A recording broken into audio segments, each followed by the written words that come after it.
If you're watching this, you're 100% a horror fanatic and we approve.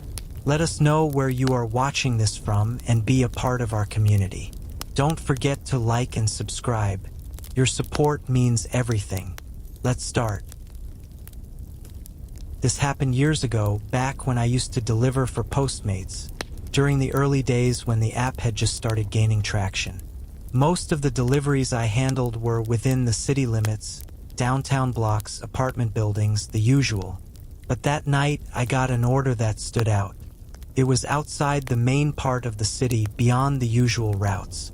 Still, it wasn't too far, so I accepted it, grabbed the food, and started driving. The further I got from town, the fewer cars I saw.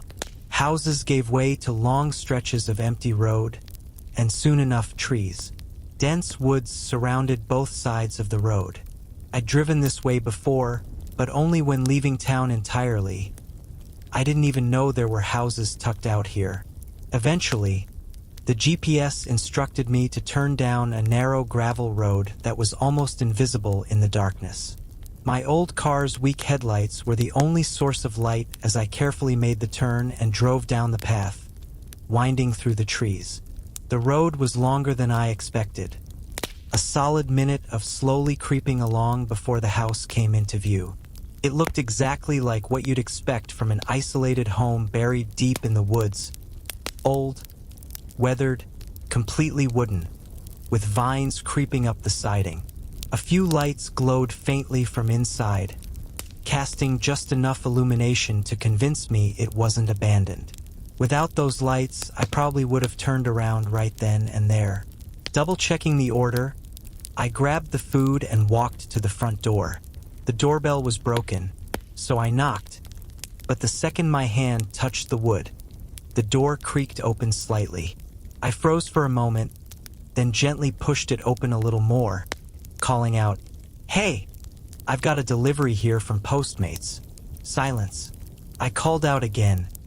"Anyone home?" Nothing. The place was eerily quiet, but through the cracked door, I could see into the living room. The TV was on, but muted, flickering images across the walls. Every light I could see inside was on, but there were no voices, no footsteps, no movement. Something about it felt wrong. The whole situation screamed that something wasn't right. I didn't waste time debating it. I turned and walked straight back to my car, climbing in and preparing to get out of there. But as soon as I tried to turn the wheel, I realized something was wrong. The steering was stiff. The car shuddered over the uneven gravel. It didn't feel right at all. Dread settled over me as I got out to check. My face went cold. The front tire was completely flat. My stomach dropped. I hurried around the car, checking the others. All four, completely deflated. Not slightly low, slashed flat. The realization hit me like a punch to the chest. Someone had done this. Someone was out here, with me way out in the woods, miles from the nearest neighborhood. I jumped back into the car, locked the doors, and tried calling 911. No signal. My heart was racing as I sat there, frantically weighing my options. That's when I noticed a flicker of light from the house. The front door creaked open wider. A man stepped into view, tall, expression unreadable, and without hesitation, he started walking directly toward my car. I didn't stop to think. I forced the car into drive, grinding the tires against the gravel, desperate to get moving. The car jolted forward, struggling, but inch by inch, I pushed through the uneven path. In the rearview mirror, I saw him stop and watch as I disappeared back onto the main road. Once I was clear of the gravel and on paved ground, I drove carefully but quickly, trying to avoid damaging my car further while I searched for a signal. Eventually, I got through to 911, but what happened next made the whole thing even more disturbing. The police investigated and learned that the house was owned by a single mother with 2 young kids. They were home at the time I arrived, all asleep according to their statements. They claimed they never ordered food. never saw a man lurking around, and nothing in their house was missing or out of place. To this day, I don't know if they were lying or if they were victims in all of this, just like me. What I do know is that someone purposely ordered food to that house, sabotaged my car, and approached me with intentions I don't even want to imagine. The only theory that's ever made sense to me, and one that still chills me to this day, is that maybe, just maybe, whoever was out there planned to do something horrific that night. And with me standing at the house at the exact time it would have happened, I might have been the perfect person to take the fall for it. I still don't know how close I came to disaster that night, but I do know getting out of there when I did might have saved more lives than just my own.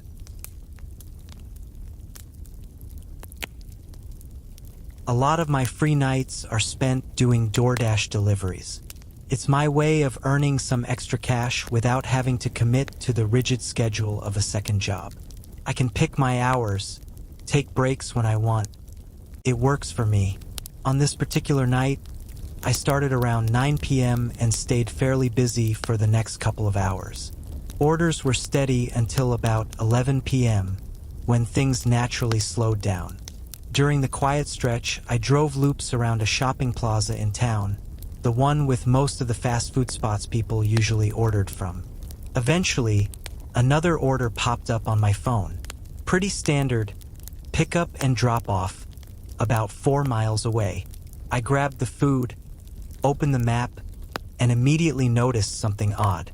The delivery address wasn't showing a house. I zoomed in to double check, but all I could see were streets, empty lots, and tree lines. The drop-off pin hovered over a stretch of road with no buildings around it. DoorDash's map isn't always perfect, so I shrugged it off. Figured I'd drive out, see what was actually there, and call the customer if I ran into any problems. Took me just under 20 minutes to reach the area. The street was isolated. No houses, no side roads, not even passing cars. Just one long, empty road stretching through the outskirts of town. At the far end of the street, the pavement turned into a rough gravel road. There was a faded wooden sign off to the side, but it was so weathered, I couldn't make out what it used to say. I hesitated for a second, then turned onto the gravel, switching my brights on. That's when I saw it. Faint in the distance, illuminated by my headlights. A small, worn-down mobile home or RV, parked alone in the clearing. A few more feet, and my phone dinged to let me know I'd arrived. I double-checked the address on my phone, 2760. I looked at the peeling, hand-painted numbers on the RV's door. Same address.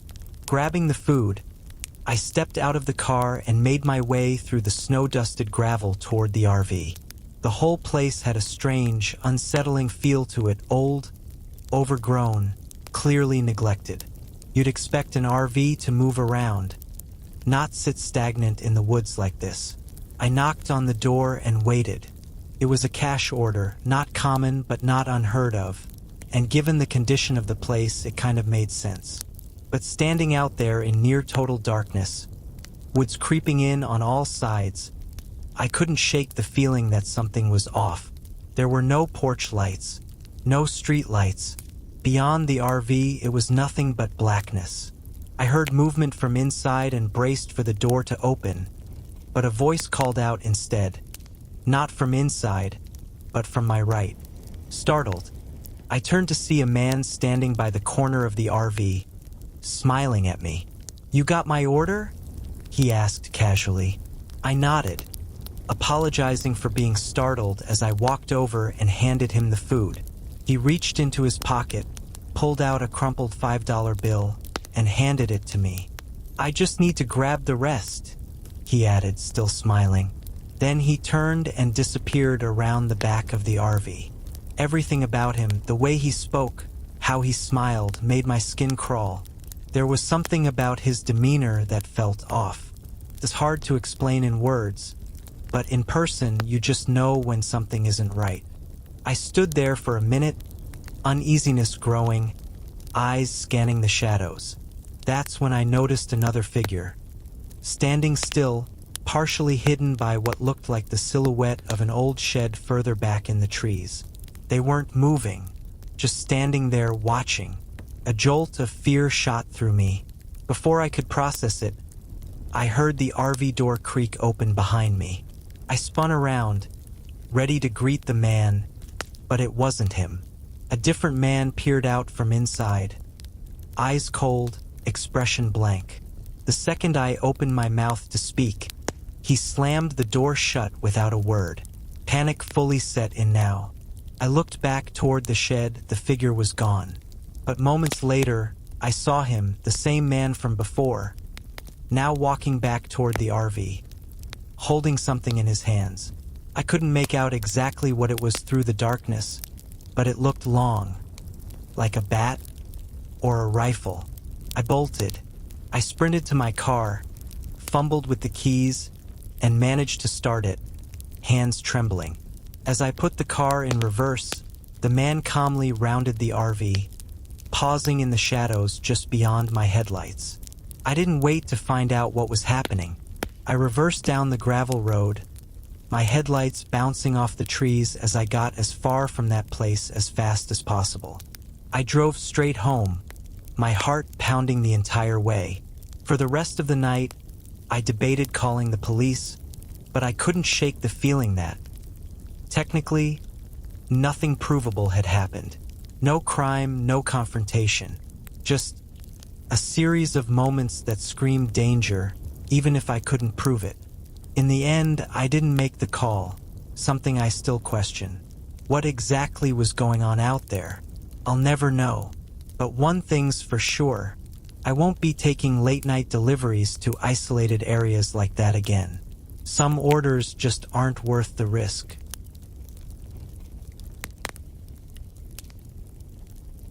I work the overnight shift as a crew manager at a 24-hour fast food restaurant.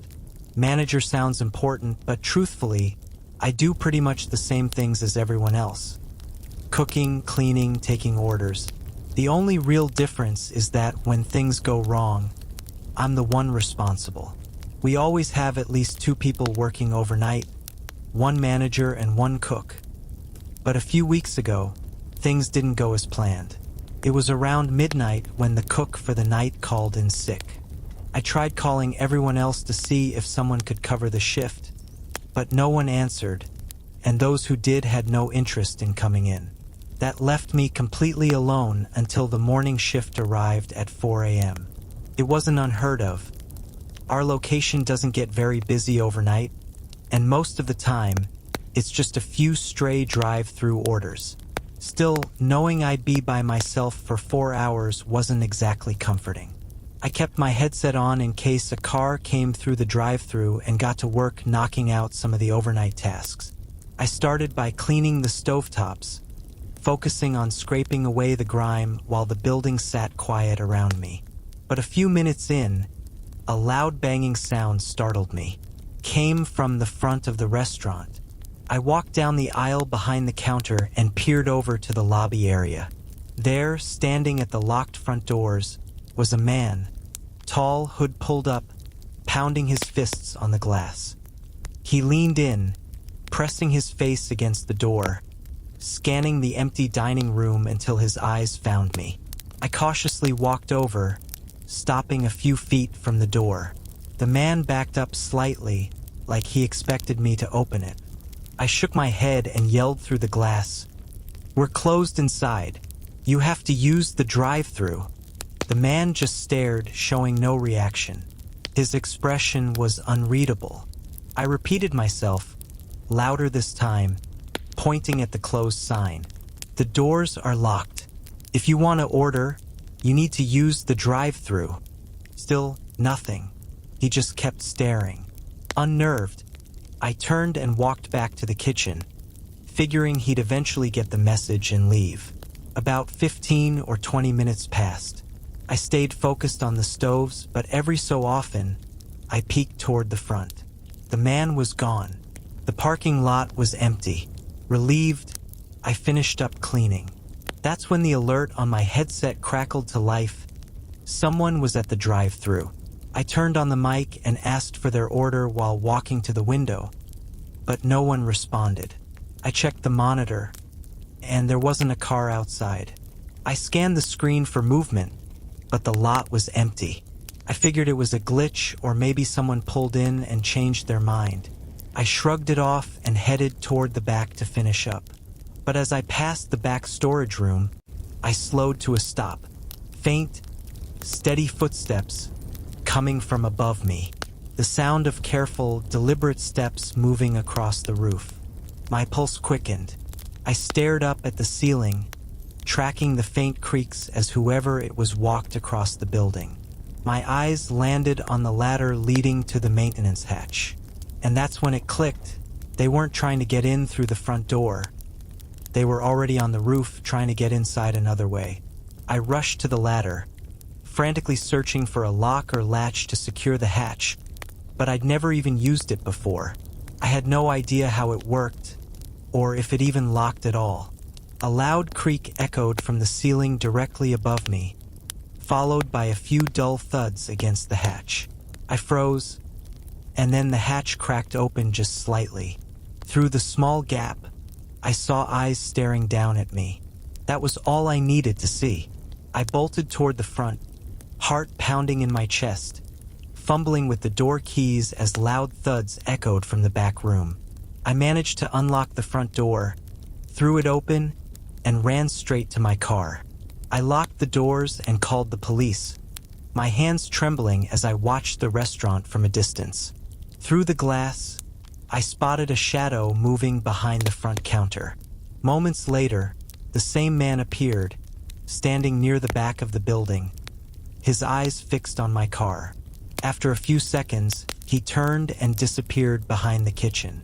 Panic gripped me as I stayed on the line with the dispatcher, waiting for officers to arrive. When they searched the building, they found nothing. He was already gone. The roof, the storage room, the parking lot, completely empty. Nothing was stolen, no damage aside from the hatch being opened. But the worst part, it was never about the money or the equipment. It was about me. We reviewed the security cameras later. The man had climbed onto the roof shortly after I refused to open the door. He stayed hidden, watching, waiting for the right moment to sneak inside. Once I was distracted, he tried to come through the hatch. But thankfully, I noticed. The owner has since installed a proper padlock on the hatch. Should have been done a long time ago. As for the man, his face was caught on camera, but no one has been able to identify him. He hasn't come back yet, but working those solo overnight shifts now, every creak of the building, every faint sound above me, I can't help but wonder if he's still watching, waiting for the next time I'm alone. This happened late last fall, right as the weather was starting to shift toward winter.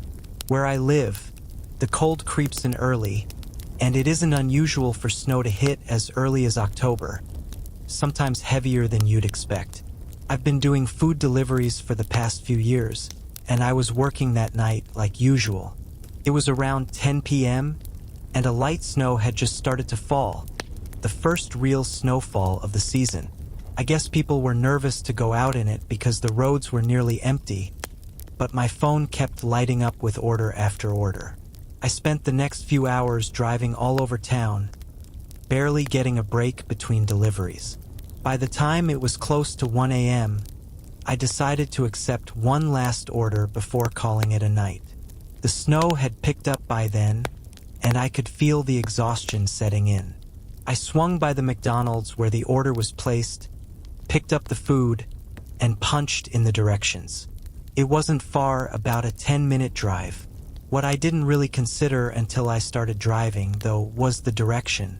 The house was the opposite way from where I lived, and I was already 25 minutes from home, meaning it was going to be a long, cold drive back afterward. Annoyed with myself, I pulled out of the parking lot and followed the GPS. The plow trucks clearly hadn't been out yet, probably caught off guard by how much snow was falling. Luckily, my SUV handled snow fairly well, so I wasn't too worried. But as I drove, I realized the road I was on was leading me away from town, out toward a more rural stretch. I double-checked the map, and sure enough, the directions were correct. But I didn't even know there were houses out that way. That road mostly led to the highway, nothing but trees and quiet, open stretches. I kept going, the snow piling up along the edges of the street, the occasional streetlight casting a dull glow through the falling flakes. After a few more minutes, I reached the turnoff, a narrow side street tucked between rows of tall trees. I slowed down, carefully steering onto the road. It was lined with thick forest on both sides, the kind of place where slipping off into a snowbank would be a nightmare. A few long, winding driveways stretched off the road, barely visible through the trees. Faint lights glowed in the distance, isolated houses hidden in the woods. Eventually, I found the address I was looking for. The driveway looked like all the others, narrow, snow-covered, leading to a medium-sized, older house tucked deep in the trees. The whole place was blanketed in fresh snow, quiet and still. I parked near the front and grabbed the bag, stepping out into the cold. The snow was thicker than I expected, soaking through my shoes and the cuffs of my jeans with every step. As I made my way to the porch, I knocked and set the bag down, or at least I tried to. The door swung open abruptly, making me jump. Standing there was a large man bundled up in a heavy winter jacket. His skin looked pale, the kind of pale you get when you've been standing outside for a while in the freezing cold. "Hey, got your order right here?" I said, holding up the bag. For a moment, he just stared. Then he stepped back and pushed the door open wider. "You can bring it inside," he said, motioning toward the kitchen area behind him. The way he said it, I can't really explain it, but it didn't sit right with me. It wasn't a suggestion, it felt like an order. Something about the whole situation screamed, "Don't go in there." I glanced at his hands. He wasn't holding anything, so logically, there wasn't a reason not to just hand him the food. But every instinct in my body told me to get out of there. "Sorry, I really have to get going," I replied, my voice a little shaky as I held the bag out again. His expression immediately soured. His eyes narrowed, and without another word, he slammed the door shut in my face. Still holding the bag, a little stunned, I set it down on the porch and quickly made my way back through the yard toward my car. That's when I heard it. Faint, muffled noises coming from the side of the house. Could have been a back door or maybe someone walking outside, but I couldn't hear clearly over the wind and snow. The uneasy feeling in my chest turned to full-on panic. I sped up, practically jogging through the snow, and reached my car. Just as I climbed in and started the engine, I saw him, the same man, coming around the side of the house, moving fast toward my car. He had something in his hands.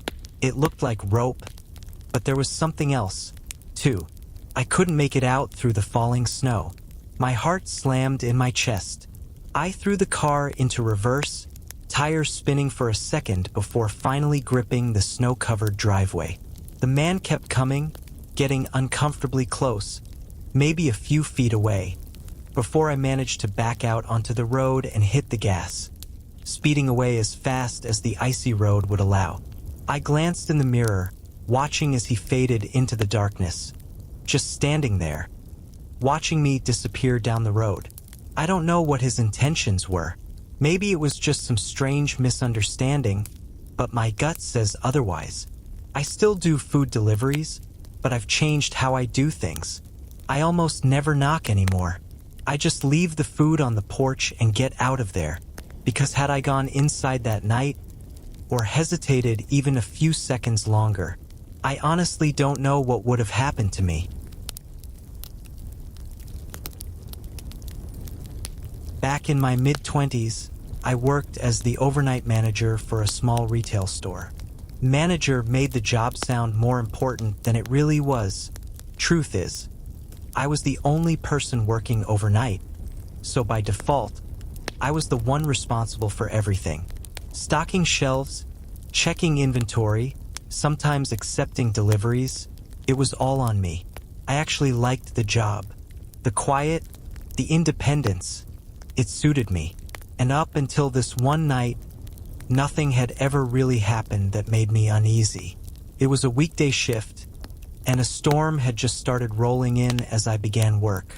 Within the first hour, the rain intensified, hammering the roof, while the wind battered the building, making it creak and groan in unsettling ways. I spent the first couple of hours working steadily, determined to knock out the more tedious stocking jobs early in the night. But as I was deep in one of the aisles, a dull thud echoed through the building, cutting through the rain. It sounded like it came from the back, the storage area, near the delivery bay. I headed back there, trying to tell myself it was nothing.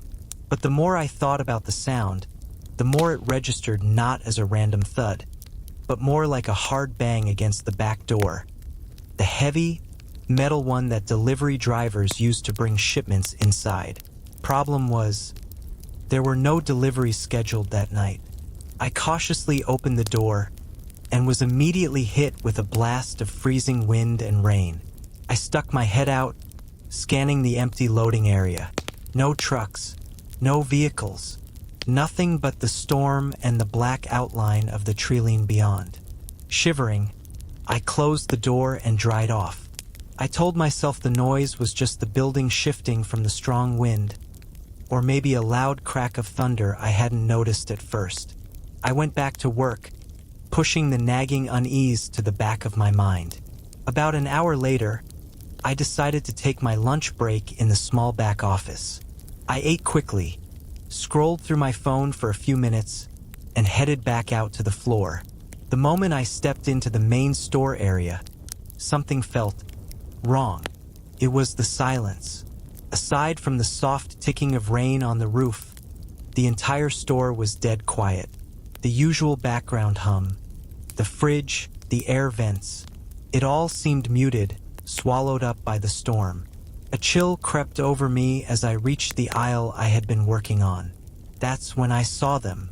A trail of wet, muddy footprints stretched across the floor, cutting right through the aisle, leading directly past my cart of stock.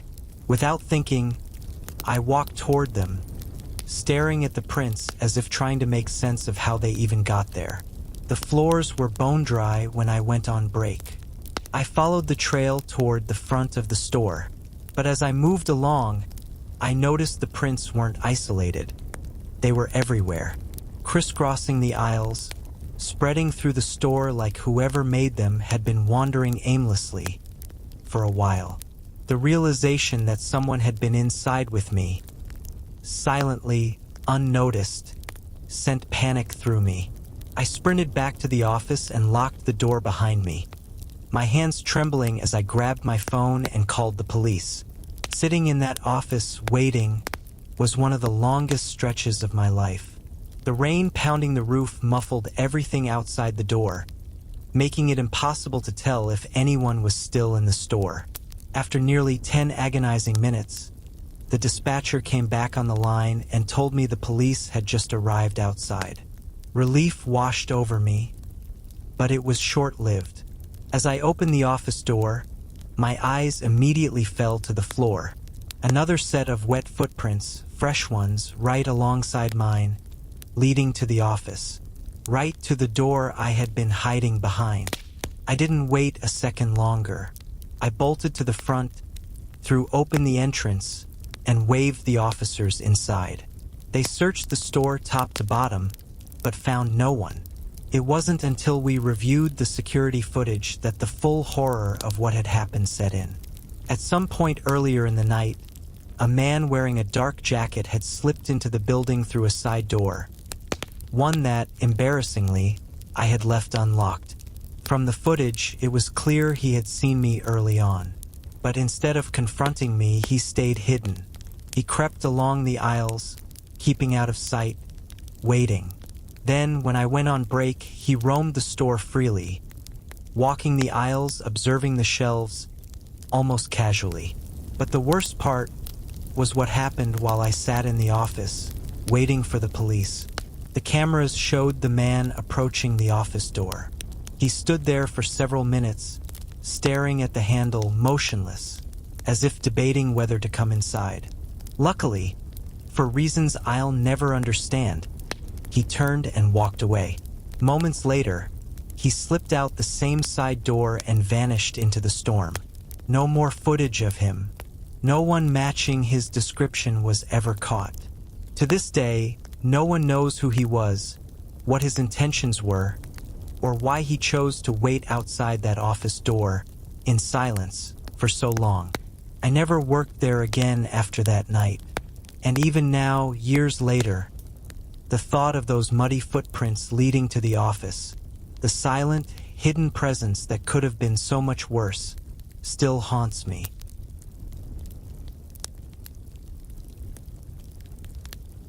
I work remotely for a cybersecurity company, though I promise it sounds way more exciting than it actually is. Most of my job involves staring at lines of code and sifting through endless files, looking for potential security threats. It's tedious work, and paired with the fact that I work the overnight shift, 10 p.m. to 6 a.m., staying awake becomes its own challenge. A few weeks ago, around 2 a.m., I was struggling to keep my eyes open, zoning out at my computer. I kept glancing at my phone, hoping time would miraculously jump forward. But of course, it didn't. By 2:40, I finally decided to take a break. Maybe some food would help me power through the last few hours. I opened up Uber Eats, but options were limited at that hour. The only real choice was Taco Bell, so I placed the order and headed to the kitchen for a drink. The house was mostly dark, just the hallway light on. As I moved around, I finally noticed it was pouring outside, heavy rain battering the windows. I hadn't even realized it earlier, being so focused on work. My first thought? I felt bad for the poor delivery driver who'd have to brave the downpour just to bring me food. I checked my phone. The order had already been picked up, so I settled onto the couch and waited. After about 10 minutes, I got the notification that the driver was en route. I watched the little car icon on the map creep through the quiet streets, finally reaching my neighborhood. Once they were a minute away, I set my phone down and opened the front door, hoping to make the exchange quick and spare them standing in the rain. But 5 minutes passed, and there was no sign of a car. Confused, I grabbed my phone again. The map still showed the driver nearby, right around the corner, just before the turn onto my street. But outside, no headlights, no car, nothing but sheets of rain and empty road. I figured maybe they couldn't find my house, or the address numbers were hard to see through the downpour. I tried calling them. The first call rang once, then was declined. A little unsettled, I tried again. This time, no answer at all. I waited by the door, debating whether to stay put or just close up and forget the whole thing. Another 5 minutes passed before I tried calling one more time. This time it rang longer, and then they picked up. "Hey, where are you? Do you need help finding the house?" I asked, but all I heard on the other end was the faint, crackling sound of rain. No voice, no background noise, just the rain, loud and distorted through the phone speaker. I hung up, my stomach twisting with unease. I checked the app again. At first, the map didn't refresh, but when it finally updated, it showed the driver's location directly outside my house. My eyes darted to the window. Nothing. No car, no movement. But the thought of someone wandering around out there in the pouring rain, silently hidden, made my skin crawl. I quietly closed and locked the front door, backing away. I'd barely made it a few steps down the hallway when a loud, heavy knock rattled the door. I froze, my heart racing. I slowly approached the peephole and peered out. A man in a gray hoodie was pacing nervously on my porch, his head constantly turning as if checking for witnesses. "Uber Eats delivery," he called out, raising his voice over the sound of the rain. But there was no food in his hands. No bag. Nothing. I didn't respond. I didn't make a sound.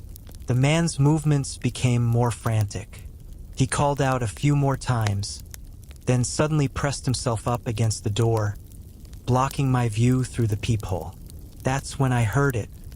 Faint scraping sounds against the wood, like something sharp being dragged lightly across the surface. A second later, he bolted.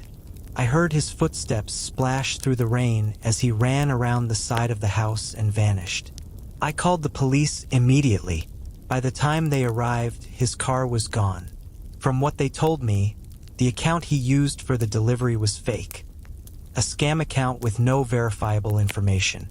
A few days passed with no further incidents, until I noticed something that sent a fresh wave of unease through me. Near the bottom corner of my front door, partially hidden, was a small scratch, shaped like an X. It wasn't obvious, almost like it was meant to be seen only by whoever left it. A marker, a sign. Maybe it was a scare tactic, or maybe it meant something more. Either way, I painted over it, covering the mark. But that night still lingers in the back of my mind, especially the fact that I clearly saw something metallic in his hand as he waited on my porch. Part of me knows that might not be the last time I see him.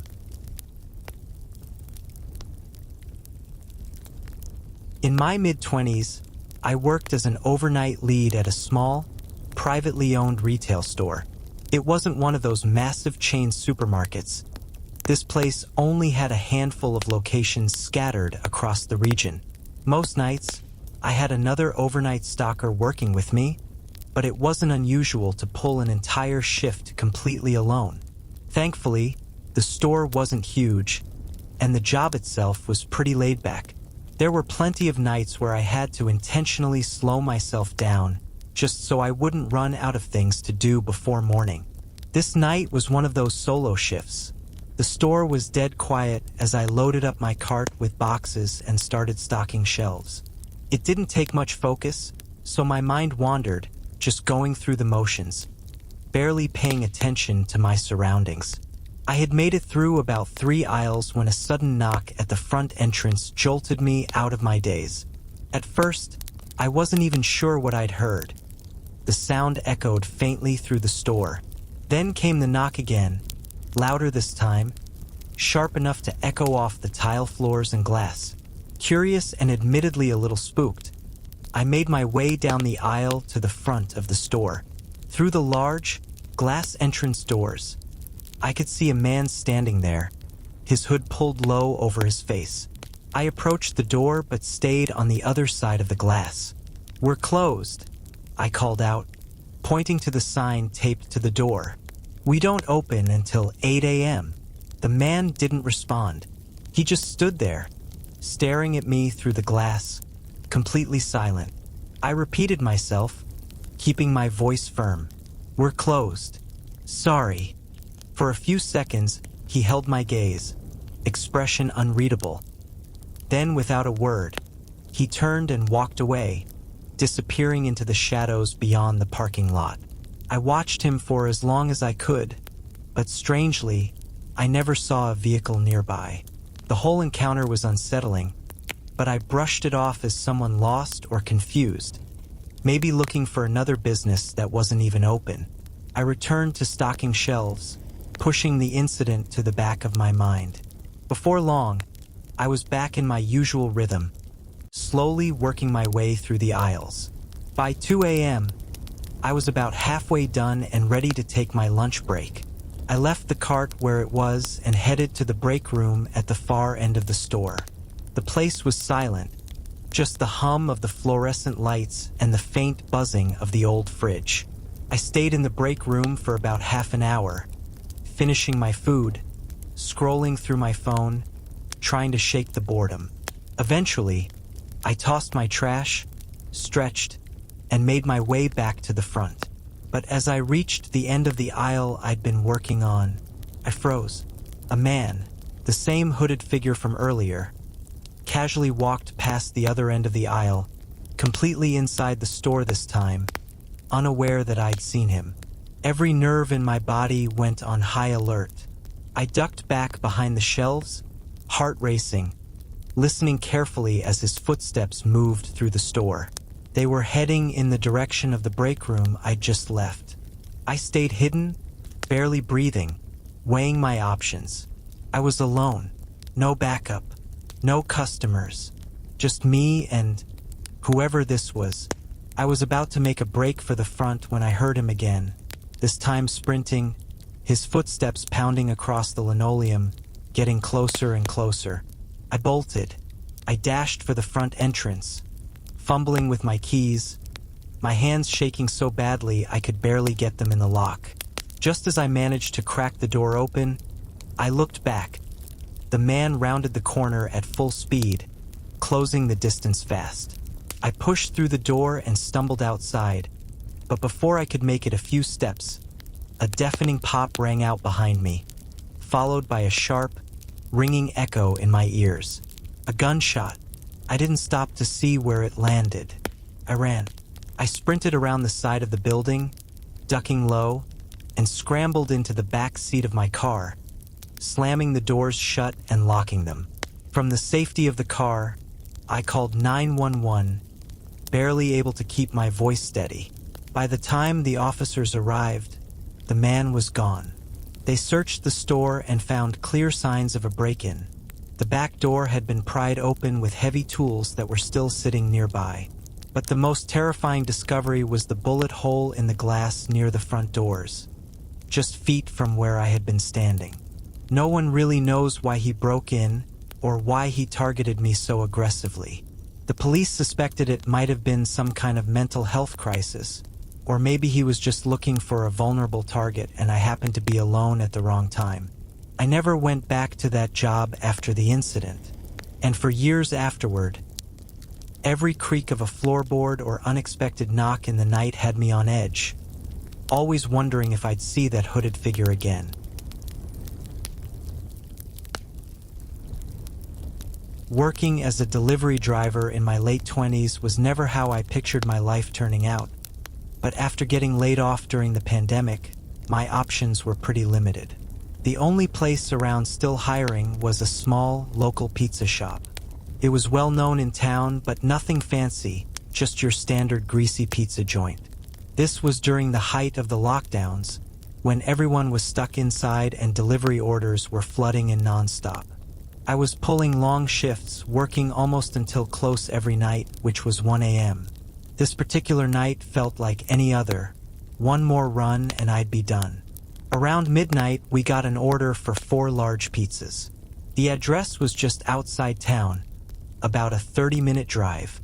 I didn't mind, big order, big tip, and it was the last delivery of the night anyway.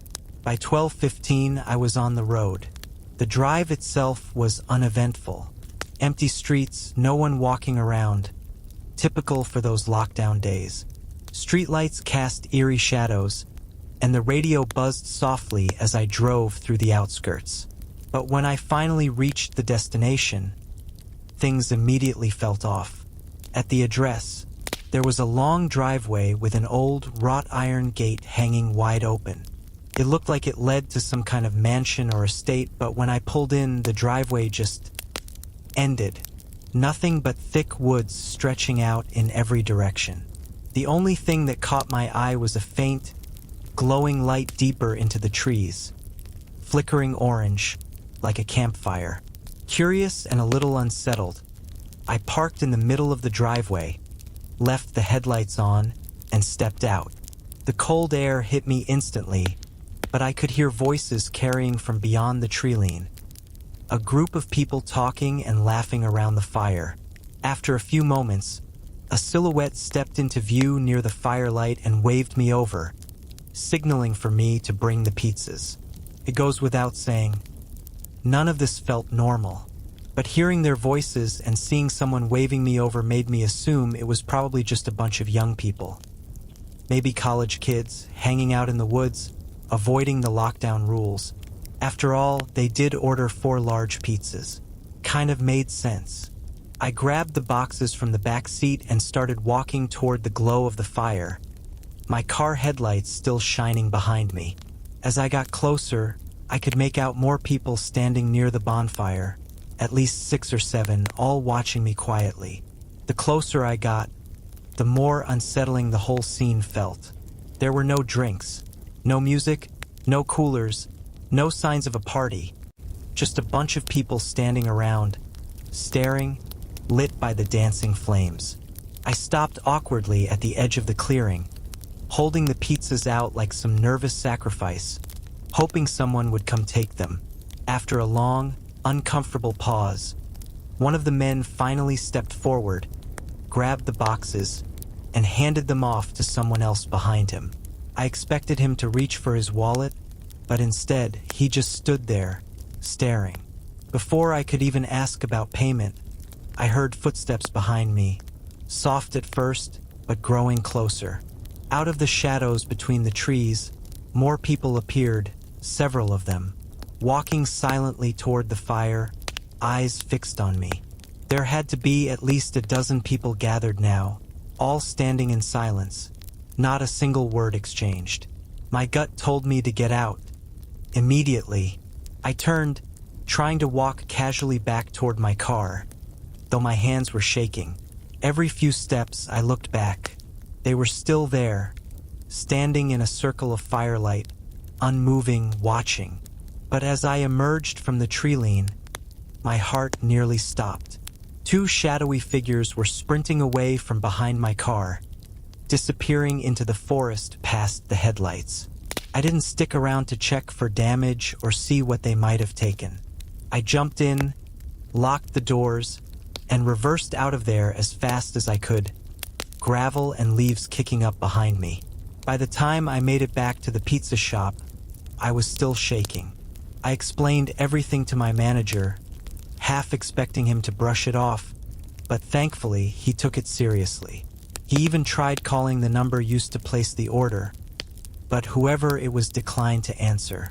After a short conversation, we decided to notify the police. I wasn't the type to overreact, but something about the whole situation, the creepy group, the 2 figures by my car, it didn't sit right. The cops headed out there not long after. It had been less than an hour since I left, but by the time they arrived, the place was completely deserted. The fire still burned in the clearing, embers glowing faintly, but no people, no cars, no trace of anyone. To this day, no one knows what really happened that night, who those people were, what they were doing out there, and honestly, I'm fine not finding out. It happened when I was out on my final delivery for the night, or more accurately, early morning. It was somewhere around 2 a.m., and I was working my part-time job for a small, local pizza shop in town. Ours is a pretty quiet place, and not many spots even offer delivery service, so I'd gotten used to driving the long, empty stretches of road between orders. The road I was on that night was one of those lesser-known side routes, a narrow, winding road cutting through the forest that surrounds the town. It wasn't well lit and rarely used, but it made for a convenient shortcut from one end of town to the other, with no intersections or stoplights to slow you down. As I drove along, though, I started to notice something off with my car. Felt different. At first, I thought it might be low on gas, but a quick glance at the dashboard showed the tank was half full. No warning lights, no engine trouble indicators, just that unsettling feeling that something wasn't right. I brushed it off at first, but the longer I drove, the worse it got. The car started jerking and losing speed, no matter how hard I pressed the pedal. Within moments, it completely stopped accelerating. Annoyed, I coasted to the side of the road, the tires crunching over the frozen grass, before finally rolling to a stop halfway in the ditch. Frustrated, I checked the dashboard again and tried to restart the engine. Nothing. I rubbed my eyes, sighed, and climbed out of the car to look around. Even though I'm no mechanic and probably wouldn't know what to look for anyway. The outside of the car looked fine, no smoke, no flat tires. But as I stood there under the dim moonlight, the surrounding woods seemed to close in, quiet and eerie under the fog. It wasn't until I turned around to look back down the road that I saw it. A figure standing still in the fog, far off in the distance on the other side of the road. A cold wave of unease crept through me. I quickly climbed back into my car, locked the doors, and called one of my coworkers, also a buddy of mine, to ask if he could come pick me up. He agreed, though it'd be about 30 minutes before he could get there. I called the customer too, explained the situation, and apologized for the delay. They were understanding enough. Now all I had to do was wait. I sat there for a moment, remembering the figure I'd seen. I checked the rearview mirror, then the side mirrors. Nothing. No sign of anyone near the car. But with how dark and foggy it was, they could have easily been hidden just beyond my sight. Trying to distract myself, I reached for the pizza box and grabbed a slice. But the longer I sat there, the more uneasy I felt. The woods around me were dense and dark, and the fog creeping over the road only seemed to thicken as the minutes dragged on. It felt like I was completely isolated, cut off from the rest of the world. The 30-minute wait felt like hours, my eyes constantly scanning the treeline, the mirrors, the road ahead. That's when I heard it. Footsteps, faint at first, but getting closer, slow, steady crunches in the snow and leaves, coming from the woods. My heart started racing as a shadowy figure emerged from the trees. The same man from before, now much closer. He approached the driver's side of my car, casually knocked on the window, and gave me a wide, unsettling smile. I shook my head. "Sorry, I can't roll the window down," I called through the glass, my voice shaky, unsure of what else to say. The man just kept smiling. Then, without a word, he reached for the door handle and tried to open it. When that didn't work, he calmly walked around to the back of the car. I craned my neck to watch him in the mirrors, my pulse pounding in my ears. He lingered by the trunk for a moment, fumbling with something I couldn't quite see. Then headlights cut through the fog from down the road. The man tensed, glancing at the approaching vehicle, and in an instant, he bolted, disappearing back into the forest. It was my friend. He must have seen the man too, because he pulled in cautiously, eyes scanning the treeline as he approached my car. I wasted no time getting out, and we left the car behind.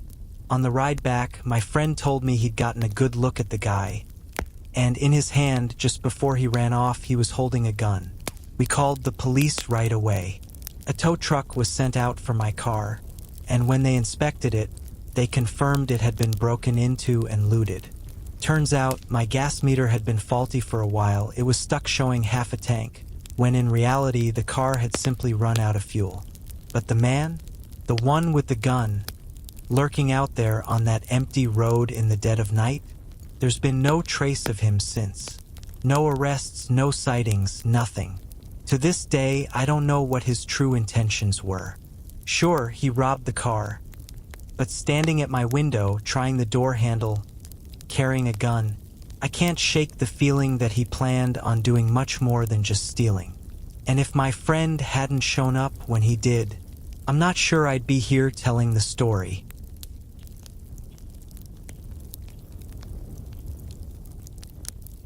Earlier this year, I landed my first job as a delivery driver for a local pizza place.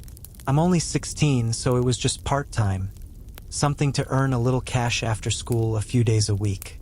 I chose this job because the place wasn't exactly booming with business anymore, and honestly, I didn't want a job that left me stressed out all the time. The first couple of months were as dull as expected. The work was repetitive, forgettable, and nothing interesting ever really happened. Until one Friday night that I'll probably never forget. It was nearing closing time when an order came in, a delivery just before we shut down for the night. The address wasn't far, but it was located in a part of town I never really ventured into. That neighborhood always felt different. Not dangerous exactly, but isolated. Fewer houses, hardly any businesses. Just quiet, empty streets, the kind of place you only visit if you have a reason to. I followed the GPS, winding through street after street until it finally announced that I had arrived. But something didn't sit right. To my left was a short row of houses, maybe 6 or 7 in total, and to my right, there was a narrow walking path that led off into what looked like a park or greenbelt. The GPS marker was clearly pointing to the right side, near the path. Thinking maybe there was a house tucked further in, I double-checked the address on Google. It matched. It wasn't a mistake. I pulled over along the curb, grabbed the pizza, and cautiously stepped out of the car. As I walked toward the path, I got a better look at where I was headed. There was no playground, no houses tucked back there, just an empty walking trail that disappeared into the shadows. That's when I spotted him. A man sitting alone on a bench a little ways down the path, waving at me. I hesitated for a second. The whole setup felt off. Who orders a pizza to a deserted walking path in the dark?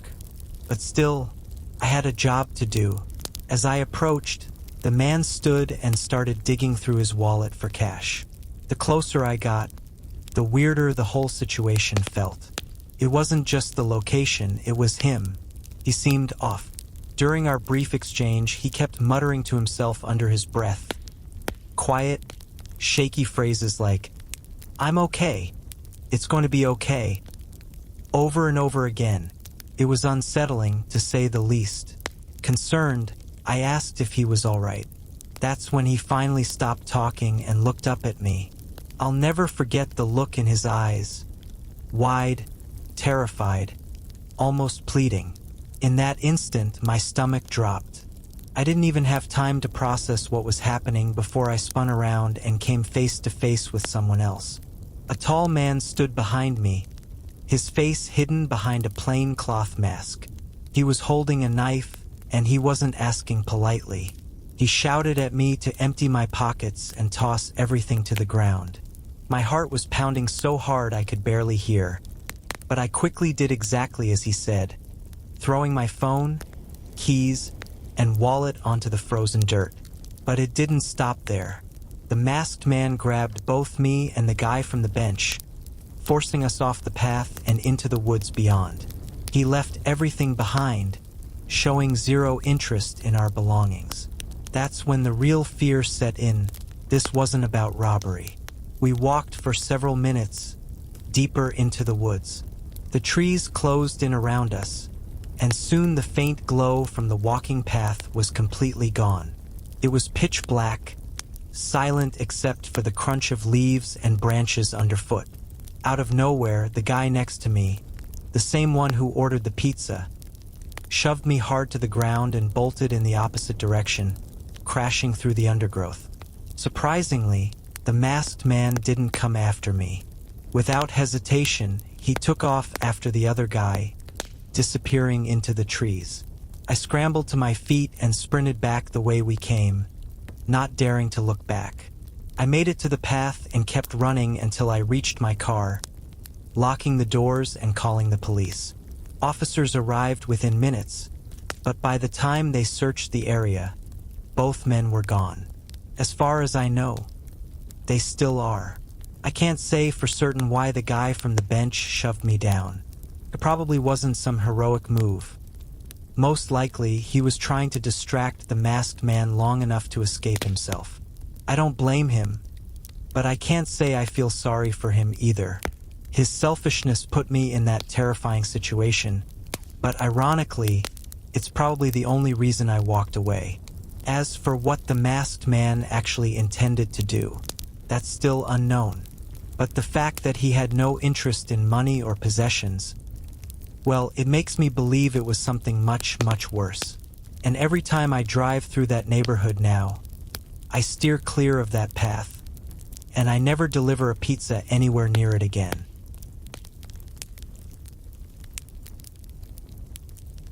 It was a snowy winter night when I pulled into the parking lot of the gas station where I worked. I had the overnight shift, 11 p.m. to 7 a.m., a schedule I'd been stuck with for a few months now. Honestly, I never liked the job, but jobs around here were hard to come by, and with the way my personal life was, working nights just made sense. Still, every shift felt like a battle to stay awake and get through it.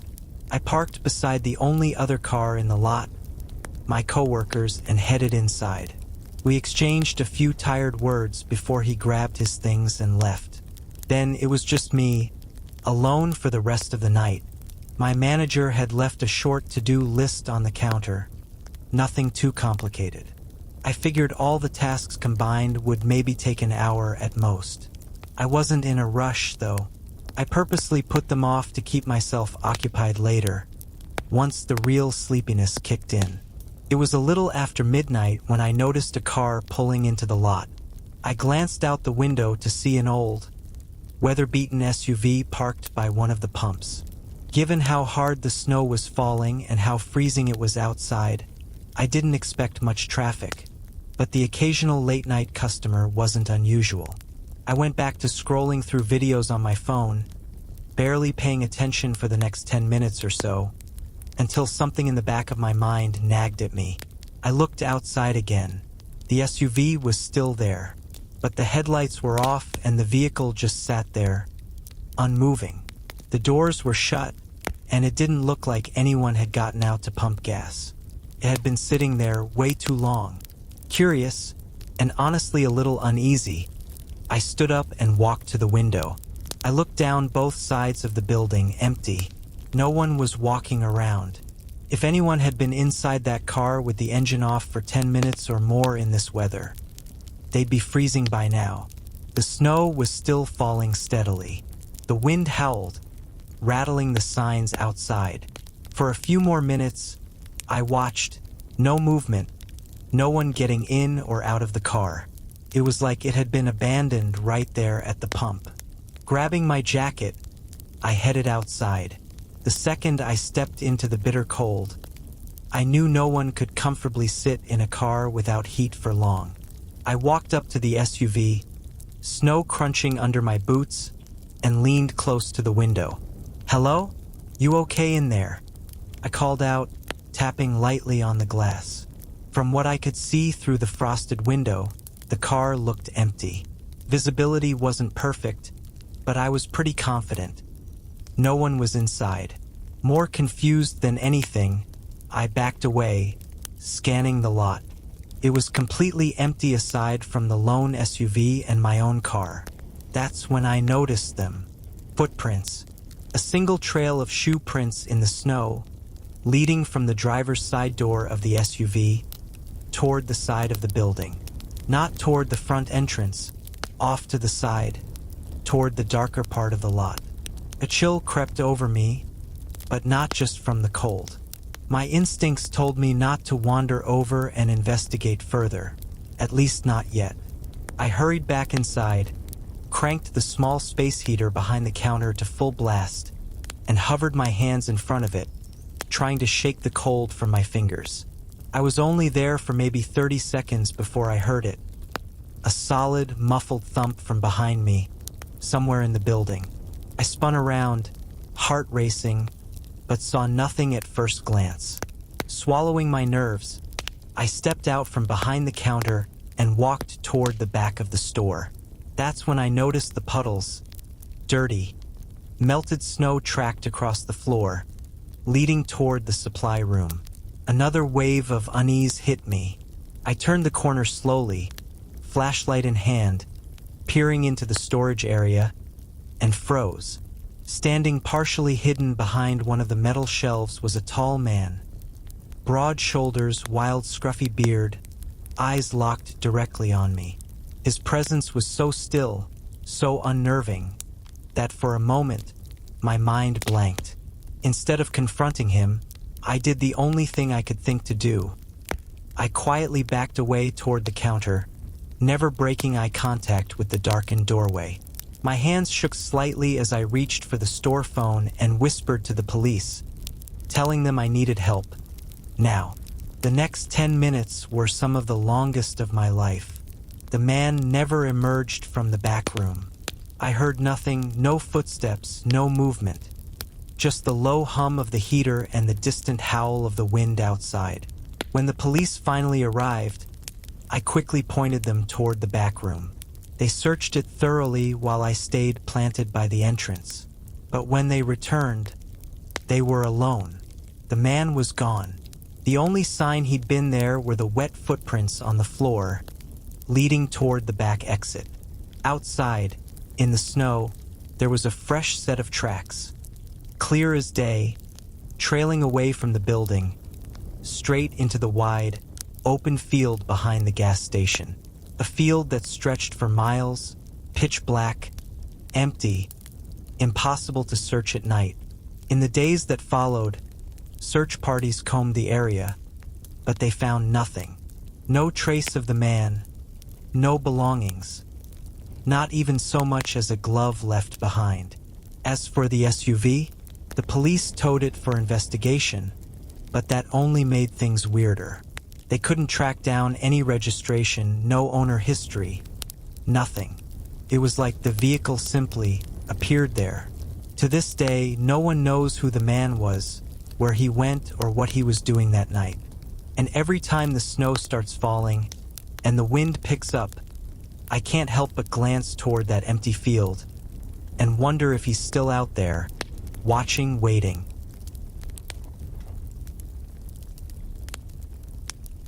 I work as an officer for our town's police department. The way our schedules rotate is a nightmare. 1 week you're on early mornings, the next it's overnight shifts, then maybe back to afternoons. You never really get used to it. On this particular night, I was working a long stretch, 10 p.m. to 10 a.m., and was at the station when a dispatcher radioed in a call. It was about a group of teenagers trespassing on private property. Not exactly uncommon around here. The location, though, immediately caught my attention. It was the old hospital that sits on the outskirts of town, abandoned for over a decade now. Everyone in the department knows that place. It's a popular spot for teenagers to sneak into, drinking, partying, spray painting walls, the usual. I'd been sent out there 3 times before for the same thing. This would be my 4th. Every time it played out the same way.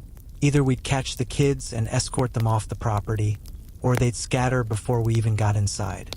Honestly, I was exhausted, and all I cared about was getting them out of there so I could go back to cruising in peace. Arresting them wasn't my priority. I just needed them off the property. When I pulled up, I noticed something strange almost immediately. A flashlight beam flickered through one of the second-story windows. But it wasn't stationary. It was darting rapidly across the windows, as if whoever held it was running through the hallways. That wasn't typical for these calls. I grabbed my own flashlight, secured my belt, and made my way inside. As soon as I stepped through the entrance, I announced myself loud and clear, calling for anyone inside to come out. Predictably, no one did. I paused for a moment, standing still, listening for any sounds that might give away their location. But it was dead silent. The kind of silence that prickles the hairs on the back of your neck and tightens your grip around your holster. Despite how routine this was supposed to be, there's always that lingering fear. What if this time it wasn't just kids messing around? What if it was someone more dangerous? But I kept my composure and moved forward, my boots echoing faintly against the cracked tile floors. I walked the main hallway, climbing the creaking staircase to the second floor. Just as I reached the top, a sharp, heavy thud rang out through the building, the unmistakable sound of something hitting a wall nearby. It definitely came from the floor I was on. I scanned the long, dark hallway with my flashlight, its narrow beam cutting through the shadows. But there was no one in sight. No movement, no shuffling, nothing. I called out again, this time more aggressively, warning that I was the only way up or down. The staircase behind me was the only access to the second floor unless they planned on jumping out a window. Still, nothing but silence. and the faint creaks of the old building settling around me. I moved slowly down the corridor, checking each room one by one. Most were empty, just decaying hospital beds, peeling paint, and graffiti from countless previous intruders. It wasn't until I reached the last room at the end of the hall that things got unsettling. The door was shut. I called out once more, hand hovering over my sidearm, then pushed the door open and swept the room with my light. Nobody was there, but it was clear someone had been. A few cigarette butts littered the floor, still smoldering faintly, the thin tendrils of smoke curling toward the ceiling. They couldn't have been there for long minutes at most. That's when the door behind me slammed shut with a deafening bang, followed by the sharp crash of something heavy being shoved against it from the outside. Then, the sound of hurried footsteps retreating down the hallway. I reacted fast, bracing myself against the door, forcing it open just enough to squeeze through. Someone had shoved an entire hospital bed against it to block me in. By the time I got free and bolted into the hallway, whoever was there was gone. Not a trace left behind. Backup arrived not long after, and together we searched the building thoroughly. We also made contact with the person who initially reported the trespassing. They had mentioned seeing two teenagers enter. But here's where things got strange. From what we could tell, there were no signs of two people being there. Only one flashlight had been seen in the window, only one set of footsteps had echoed through the halls, and the cigarettes still burning suggested whoever was inside had left in a hurry, likely when I arrived. But then, why would one of them have stayed behind? The next morning, things took a darker turn. A woman reported her teenage son missing. Within hours, another mother made an identical report about her own son. Both were last seen the previous night. Days turned into weeks, weeks stretched into months, and despite searches, interviews, and countless hours combing through any lead, neither of those boys were ever found. That was 6 years ago now. To this day, their disappearance remains unsolved. The most unsettling part? No one knows if the person I encountered that night was one of them or someone or something entirely different. The most accepted theory suggests it wasn't either of the missing teens in the hospital with me. But until something more turns up, if it ever does, we'll never really know. And I'll never forget the feeling of being trapped in that room, while someone or something quietly slipped away into the dark.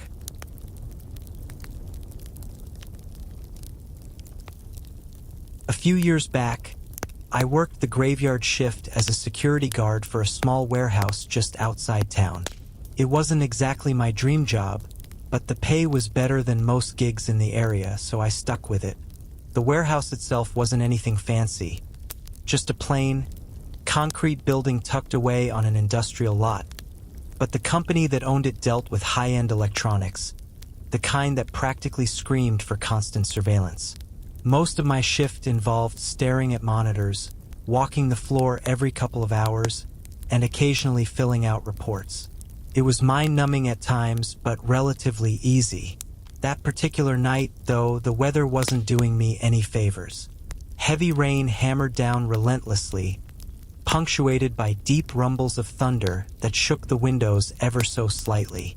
The whole place had this eerie, hollow echo to it when it rained, like the walls themselves were breathing. I clocked in as usual, chatting briefly with the day staff as they packed up and left. From 10 p.m. to 6 a.m., the entire place would be mine. Normally, it stayed dead quiet, save for the occasional creak of the old steel beams settling. But with the rain pelting the roof and the occasional lightning strike lighting up the parking lot, I couldn't hear much else. A couple of hours into my shift, I decided to stretch my legs and do my standard patrol. I walked down toward the far end of the building where most of the storage racks were stacked high with boxed merchandise. The place was dimly lit, with shadows pooling between shelves like they were hiding something. Just as I was making my way back toward the security office, A faint beeping echoed down the hall, sharp and rhythmic. It was the alarm panel. The notification light blinked steadily, and as I got closer, I saw that it was coming from the latch sensor on the back exit, the kind of alarm that only went off if someone tried to open the door. My heart jumped a little, but I stayed calm and pulled up the live camera feed for that door. The small black and white monitor showed nothing but the empty alleyway behind the building, slick with rain. No movement, no signs of anyone lurking nearby. Still, procedure was procedure. I grabbed my flashlight and made my way to the back exit. The metal door looked perfectly normal, not so much as a scratch out of place. I toggled the sensor off for a moment, opened the door cautiously, and shone my light around the alley. The rain poured down in heavy sheets, pooling on the cracked pavement, but there wasn't a soul in sight. I double-checked the door itself, ran a quick manual test on the sensor. Everything seemed to be in working order. Figured maybe the storm messed with the electronics somehow. Wouldn't have been the first time. I secured the door, locked it up tight, and made my way back to the security office. Unfortunately, even when nothing serious happens, protocol demands paperwork. I sat down and began filling out the incident report. I'd barely written a few lines when a loud, solid thud reverberated through the building. It was the kind of sound that stopped you mid-breath. I froze, eyes locked on the dark hallway beyond the office door. After a moment of silence, I crept out, listening intently. The rain still battered the roof, but I couldn't hear anything else. No footsteps, no voices, nothing.